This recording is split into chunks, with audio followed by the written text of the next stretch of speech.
কথাগুলো কেউ স্পষ্টভাবে শুনতে পাইনি আমরা। পয়েন্ট আউট করলে ভালো করে করো, কেন আসো না? পয়েন্টগুলো ক্লিয়ার করো। স্পষ্ট করো।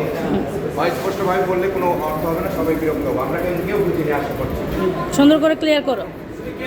এটা নিচের দিকে রাখো, হ্যাঁ খেয়াল রাখবো তো কোন জায়গাটায় রাখবো। আবার ওটা ওটা কপালে উঠে উপরে উঠে না, হ্যাঁ। আমার স্কুলের আসার মূলত দুইটা কারণ থাকার প্রথম কারণ হচ্ছে